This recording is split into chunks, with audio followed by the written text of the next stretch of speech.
नमस्कार। गुरु प्रत्येक राशि में तकरीबन 12 महीने रहता है और राहु प्रत्येक राशि में 1.5 ईयर्स 1.5 साल तक रहता है। अब क्योंकि राहु सदा वक्री चलता है तो तकरीबन एवरी 7 to 8 ईयर्स गुरु और राहु का कंजक्शन होता ही है। अब हमारे शास्त्रों में इस कंजक्शन को बहुत ही नेगेटिव कहा गया है और उसको एक नाम दिया गया है और उसका नाम है चांडाल योग। अब इसको चांडाल योग इसलिए भी कहा गया है क्योंकि इस योग के दौरान जो नेगेटिविटी है वह बढ़ती है और उस नेगेटिविटी बढ़ने का जो मुख्य कारण दिया गया है शास्त्रों में वो ये है कि राहु जिसके भी साथ बैठता है उस ग्रह को आच्छादित या कवर कर देता है और उसके लिए स्कंद पुराण में यह श्लोक दिया गया है। राहुर दानव मंत्री च सिंहिका चित्त नंदनः अर्धकायः सदा क्रोधी चंद्रादित्य विमर्दनः। श्लोक के अगर रहस्य को हम समझे तो गुरु राहु जब साथ में होने से राहु गुरु की जो अच्छाइयाँ होती है, गुड क्वालिटीज़ होती है, उसको कवर कर देता है। उतना ही नहीं, गुरु का जो कारकत्व होता है उसको भी वह कवर कर लेता है। अब जैसा कि हम सबको पता है कि राहु बेसिकली एक दानव था, स्वरभानु नामक, उसका मुख का भाग है, तो ऑलरेडी वह एक नेगेटिव क्वालिटी वाला प्लैनेट्स था और उसमें भी जो मार्गदर्शन देने वाला जो गुरु ग्रह है उसकी अच्छी क्वालिटीज़ को वह कवर कर देता है, उसको एक तरह से ग्रहण लगा देता है। तो उस समय के दौरान पूरे विश्व में एक तरह की नेगेटिविटी बनी रहती है और इसीलिए हमारे शास्त्रकारों ने इस कंजक्शन के दौरान पूरे विश्व में नेगेटिव एंड डिस्ट्रक्टिव एनर्जीज का प्राधान्य रहता है, ऐसा कहा गया है। और उसी के कारण गुरु का जो कारकत्व होता है वह भी नेगेटिव रिजल्ट देता है या बहुत ही कम मात्रा में रिजल्ट देता है। अब गुरु के कारकत्व को रिप्रेजेंट करते हुए जातक पारिजात में यह सूत्र दिया गया है। प्रज्ञा वित्त शरीर पुष्टि तनय ज्ञानानि वागीश्वरात्। श्लोक को हम डिटेल में समझते हैं। तो चांडाल योग के दौरान वर्ल्ड वाइड लोगों की बुद्धि, दैट मीन्स इंटेलिजेंस और विजडम नेगेटिवली अफेक्ट होती है। इतना ही नहीं, क्योंकि गुरु ग्रह जो है वह रिलीजन को रिप्रेजेंट करता है, तो रिलीजियस एक्सट्रीमिस्ट या आतंकवादी घटनाएं ज़्यादा होती है।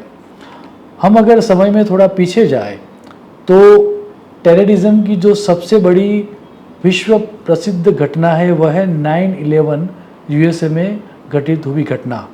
अगर हम 9/11 की कुंडली को देखें तो सितंबर 11, 2021 के समय गुरु और राहु का चांडाल योग मिथुन राशि में था।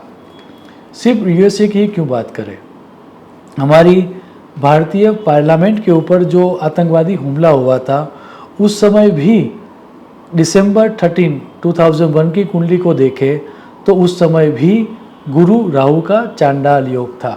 सो इस समय भी जब गुरु और राहु का चांडाल योग होगा, दैट मीन्स 22 अप्रैल 2023 से लेकर 30 अक्टूबर 2023 तक का जो समय है वह रिलीजियस एक्सट्रीमिस्ट लोगों के कारण आइदर आतंकवादी घटनाएं हो, टेररिस्ट एक्टिविटीज़ हो, या फिर लोगों के भड़काऊ भाषण के कारण कम्युनल राइट्स हो। धार्मिक नेता, रिलीजियस जो लीडर्स हैं उनके भड़काऊ भाषण के कारण एक तरह का कम्युनल राइट्स भी हो, ऐसा स्पष्ट दिख रहा है। उसमें भी इस समय कुछ अलग घटना बन रही है और वो अलग घटना ये है कि ये जो कंजक्शन हो रहा है वो पूरे का पूरा मेष राशि में हो रहा है। और जब मेष राशि की जो कैरेक्टरिस्टिक दर्शाने की बात आई तो शास्त्रकारों ने ये कहा है कि मेष राशि कभी कभार अपनी लॉजिक को साइड में रख के आदेश में आकर या फिर फेनेटिज्म में आकर लोगों से वैसे काम करवा लेती है कि जिससे आगे जाके उनको पछतावा होता है। इतना ही नहीं, अगर हम गुरु ग्रह को अगर ध्यान से देखें तो समझ में आता है कि जो हमारे सलाहकार हैं, जो हमारे एडवाइज़र हैं, वैसे धार्मिक गुरु या फिर पॉलिटिकल लीडर या फिर इन्फ्लुएंसर हमें कोई गलत सलाह दे, गलत इन्फॉर्मेशन दे और उसके बहकावे में आकर हम कोई इल्लीगल काम कर ले या कोई इलॉजिकल काम कर ले, वैसा भी स्पष्ट दिख रहा है। गुरु का जो दूसरा महत्वपूर्ण कारकत्व है वह है धन, मनी, इकोनॉमी या स्टॉक मार्केट। तो ऐसा स्पष्ट देखा गया है हिस्टोरिकली भी कि चांडाल योग के कारण पहले स्टीप आइदर बुल रन आता है, फिर उसके बाद बेयर मार्केट होता है, या कभी कभार स्टीप करेक्शन हो और उसके बाद में स्पीडी रिकवरी आती है। उस तरह के ग्रह योग का निर्माण होता है। अब ऐसा होने का कारण ये भी है क्योंकि मेष राशि को दर्शाते हुए मानसागरी में यह सूत्र दिया गया है, चंड कर्मा मृदुश्चांते मेष राशो। सो चांडाल योग के दौरान इस तरह की घटनाएं घटित होती है, वैसा हम हिस्टोरिकली भी देख सकते हैं। और इस सिद्धांत को कन्फर्मेशन तब मिलता है जब हम थोड़ा समय में और पीछे जाते हैं और हम देखते हैं 2008 या 2009 के करेक्शन को या रिसेशन को। सो 2008 में एक स्टीप बुल रन आया था और उसके बाद उसी ईयर में 2009 में भारी गिरावट आई थी। अगर हम उसके मिड पॉइंट को ले ले 2008-2009 को के मिड पॉइंट को और जनवरी 2009 की कुंडली को देखें तो इस कुंडली में मकर राशि में गुरु और राहु का चांडाल योग होता हमें स्पष्ट दिखता है। इसके बाद क्योंकि प्रत्येक 7 या 8 साल के बाद गुरु और राहु का चांडाल योग बनता ही है, तो इसके बाद जो गुरु और राहु का चांडाल योग हुआ वो वापस हुआ 2016 में और वापस स्टॉक मार्केट में भारी करेक्शन के बाद रिकवरी आती हम देख सकते हैं। आप ग्राफ को देखें, अगर हम फरवरी 2016 की जहाँ पर सबसे ज़्यादा करेक्शन आया था उसकी कुंडली को देखें तो वहाँ पर भी गुरु और राहु का चांडाल योग होता स्पष्ट दिख रहा है। इतना ही नहीं, अगर हम सेंसेक्स या निफ्टी का नेगेटिव रिटर्न हमें कौन कौन से समय में मिला था, अगर हम उसको कोरिलेट करें तो ऐसा स्पष्ट दिखता है कि नेगेटिव रिटर्न देने वाले वर्ष और चांडाल योग के बीच एक तरह का कोरिलेशन है। इतना ही नहीं, अगर समय में बहुत पीछे चले जाए तो गुरु और राहु का ये जो चांडाल योग था वह चांडाल योग 1929 और 30 के आसपास मेष राशि में ही हुआ था और डिग्रिकली भी वहाँ पर चांडाल योग हुआ था और उसके बाद ही ग्रेट रिसेशन स्टार्ट हुआ था जो कि तकरीबन कई सालों तक चला था। सो इस समय भी हमें बहुत सजग रहकर काम करना होगा, अन्यथा हम सभी लोग भारी नुकसान में आ जाएंगे। अब 2023 में एक अन्य योग भी हो रहा है जो वही दर्शा रहा है कि we are heading towards a kind of a recession या फिर एक तरह के स्लो डाउन में जा रहे हैं। 2023 में जब ये गुरु और राहु का चांडाल योग हो रहा है तब शनि ग्रह भी इस योग को अपनी तीसरी दृष्टि से देख रहा है। और उसका कारण ये भी होगा कि ये चांडाल योग और शनि का जो कॉम्बिनेशन हो रहा है वह एक तरह का मिश्र और कंफ्यूजिंग टाइम देने वाला रहेगा। ओवरऑल स्टॉक मार्केट में एक तरह का मंदी का माहौल ही रहेगा पर इकोनॉमिकल चैलेंजेस भी रहेगी।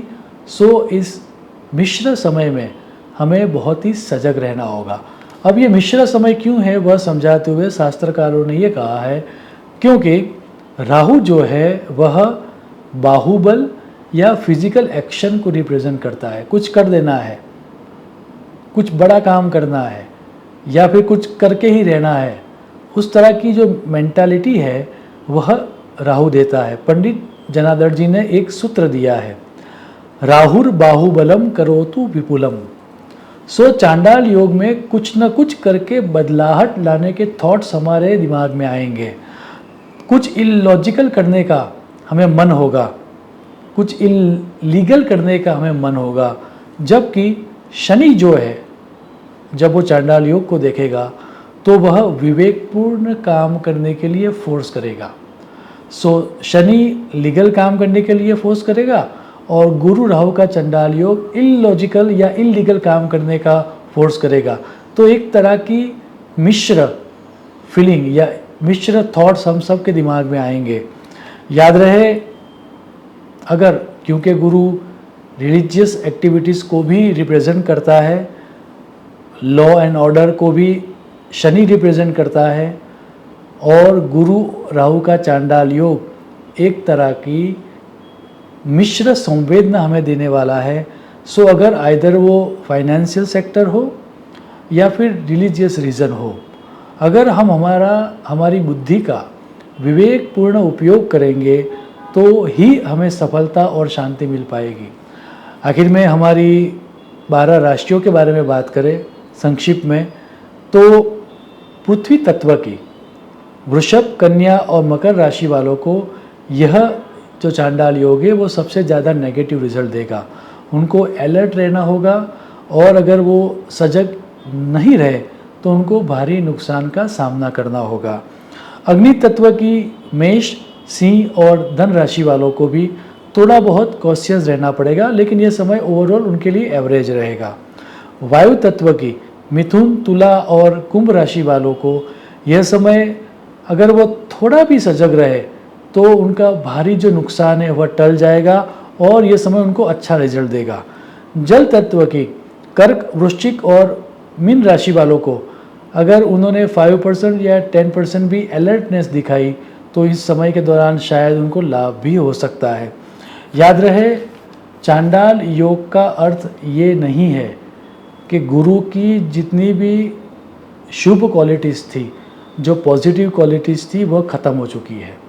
चांडाल योग का अर्थ ये है कि गुरु की जो शुभ और पॉजिटिव क्वालिटीज़ थी उनको राहु ने ढक दिया है, वह डिस्ट्रॉय नहीं हुई है। तो अगर हम इस चांडाल योग के दौरान अगर अलर्ट रहेंगे, अगर इलॉजिकल काम नहीं करेंगे और जो हमारे सलाहकार हैं उनकी बातों में आकर हम अगर कोई अविवेकपूर्ण कर्म नहीं करेंगे तो ये चांडाल योग हमें किसी भी तरह का नुकसान नहीं दे पाएगा। शुभम भवतु। प्रणाम।